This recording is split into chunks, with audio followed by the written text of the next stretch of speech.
Hi! In today's video, I wanted to talk about some sustainable travel tips. Travel is kind of inherently unsustainable, but I know for some people it's unsustainable to cut travel out of their lives.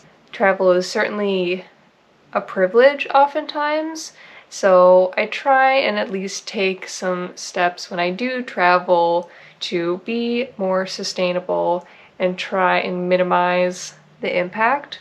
The first thing I wanted to mention seems small, but you might forget to bring some of your travel tips that you may use at home to your destination that you're traveling to, such as reusable silverware or a reusable water bottle.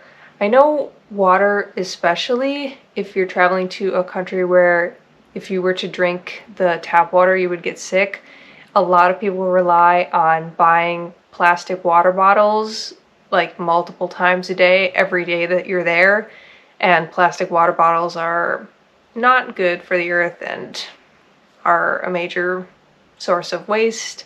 So why not bring your reusable water bottle with you to travel? There is a brand called Life Straw, not the only brand, but this is just the one that I know of because I have a Life Straw water bottle where it has a built-in filter, so you can fill it up with the tap water, and as you drink it through the straw, it filters the water so it's completely safe to drink. And it is a little bit pricey, but you buy it once and you can bring it with you wherever you travel and always be able to drink the water without having to buy plastic bottles all the time. My second recommendation is to use public transport. So I'm coming from the US in a city that isn't New York City, so the public transportation in America is pretty crap. So most other countries in the world have better transportation systems anyway, so make it a point to use them. Public transportation is more sustainable than renting a car and driving it everywhere. The buses and trains that I have used in other countries have all been extremely nice. Like every bus I've ever taken has been like a nice coach bus because I'm traveling like longer distances. I haven't really taken like a short city bus because my other tip along with this is walking. I do not walk as much as I do when I'm traveling ever. I walk like multiple miles a day every time I am traveling somewhere on vacation, and first of all, it's good exercise, and second of all, I think it makes the traveling experience better because I think sightseeing is done best on foot rather than like in a car. You might miss something if you're trying to drive somewhere, and you can always like be walking along a certain road and want to stop in a store, and it gives you the opportunity to see everything when you're just walking on foot. Also, I do use taxis occasionally when I'm traveling. I did actually go to New York City and managed to not take a single taxi the entire time. I just used the subway and buses, and this includes to and from the airport. So if you're in a country or city that has good public transportation, take advantage of it and use it rather than renting a car and just being another person on the road driving. Speaking of driving, when you're choosing a destination to travel, I know a lot of this, there's many other factors that go into choosing where you want to go, and sometimes you're not even choosing, it's like a trip for work or something. But if you're looking for a vacation destination, look at some places that you can drive to in your own country. I know this depends on where you live, if you live near any interesting destinations that you would like to go to, but I know as someone in America, there are tons of destinations all around the country that you could drive to, because even if you're driving like cross country, it's still more sustainable than taking a plane. So don't overlook your own country, or even if you're in a place where you could drive to another country, like if you live in the south and you could drive to Mexico, or if you live in the north and drive to Canada. That's something I really want to do because it's not that long of a drive and you do get to see another country, and there's no need to fly to Canada when I could drive there based on where I live. However, if you are going to fly, sometimes it happens, flying is it is not very sustainable. It's terrible for the environment. I'm not going to pretend that it's not. But to make it slightly less bad, flying direct is better. The fewer number of layovers is better. And also, if you check Google Flights, I know this is just what Google says, but you only have so much to go off of. If you are looking at different flight options, it often tells you the emissions are average or the emissions are below average or above average. If you're available to have your pick of which one you want to pick, I'd say go with the below average one probably, but also it tells you the number of emissions. So another tip I have, if you can actually pay to offset your emissions. I'll put like some links in the description about doing that, but it's pretty easy and a lot of times involves planting trees. If you're available to pay to offset that carbon footprint by the flight you take, then I would recommend it. So when it comes to accommodation and staying in hotels when you're traveling, I know there are like eco resorts and sustainable hotels, but oftentimes I find that those are luxury eco resorts and not accessible for most people. I don't think I would ever stay in one, at least not on my current budget. But one small thing I can think of for hotels is hotels often have like a turn down service where they come in and change out your towels and your bed sheets every single night, and that's completely not necessary in my mind. I think if you don't do it at home, you don't have to do it at the hotel either. I don't wash my bed sheets every single night at home, and there's no need for a hotel to have to do that either. So oftentimes they'll have like a note that says if you want new towels, leave them on the floor, or if you don't want new towels, then put them on the rack.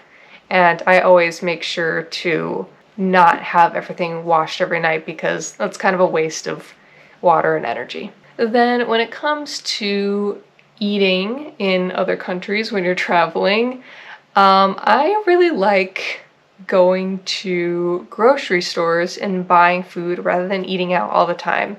I find that eating out is a big cause of food waste, which is not very good for people or the planet. A lot of times when I go to another country, I'll stop by either a convenience store or a grocery store and pick up like just some loose pieces of fruit and use those as snacks for the next few days. It is really helpful, and you can just buy package-free snacks from the grocery store. A lot of people, I think, don't even think to go to a grocery store when they're in another country. Every food they eat is just restaurant, restaurant, restaurant. But I think even buying more than that and cooking basic things at your hotel is really easy to do, and I think I would maybe go for like breakfast, like maybe buy a box of cereal and like a small carton of non-dairy milk. I've done that before and it lasted like about a week, and it was cheaper, and I never had the issue of going out and like ordering a big breakfast at a restaurant and then I can't finish it and the food goes to waste. But it's inevitable that you will be doing some eating out when you're traveling, probably. I know I do much more frequently when I am on vacation compared to when I'm at home, but to try and help avoid the food waste, I would recommend ordering like sides and appetizers. I mean, this is dependent on the person, and I just know myself, and I know that most of the time I can't finish an entire entree from a restaurant in one sitting. And so ordering smaller portions means that I'm more likely to finish my food and not have a bunch of stuff to throw away afterwards. Even if you try and take it home, some restaurants don't even have a fridge, but even if they do, sometimes you forget about it, and yeah, just try to avoid that altogether. And my last two recommendations are kind of about activities when you are traveling, and This one should be kind of obvious, I think, when it comes to sustainability, but I wanted to mention it anyway, and that is to leave no trace every time you go to an area. This often happens with tourist traps, like highly visited destinations. People do not leave it the way that it was when they got there.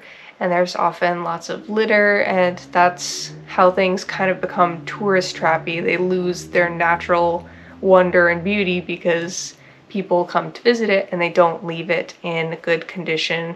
So please don't do that. And this includes water activities as well.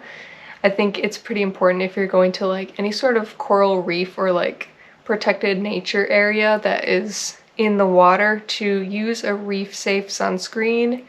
I have tried a couple of different brands, and I think Raw Naturals is the brand that I've used most recently that does a pretty good job, and I burn very easily, so I know it's important to wear sunscreen, but every time I have been swimming in an area with wildlife, a lot of sunscreens can damage that if you wear them in the water, and it hurts coral reefs, and that's not very fun. And the last thing about sustainable tourism is kind of about supporting local communities and making sure that you're supporting the economy of wherever you're traveling to. I really like the idea of booking your activities and signing up for tours with locals rather than like some giant tour company that is running tours all over the world. I have found it extremely easy in every place I've traveled to. Just the day of, you hardly even need to book ahead, which is frightening for me because I'm a planner, but just to go to one of the local tour stalls, talk to them about either that day or the next day, booking a little tour with them, and it's usually affordable and fun activities that the big tour companies are also offering, but probably at a higher markup.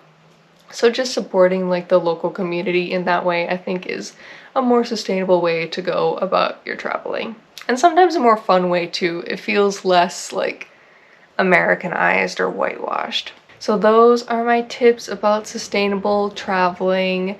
Let me know if you have any other recommendations to make your travels less harmful to the environment and communities. And thanks for watching.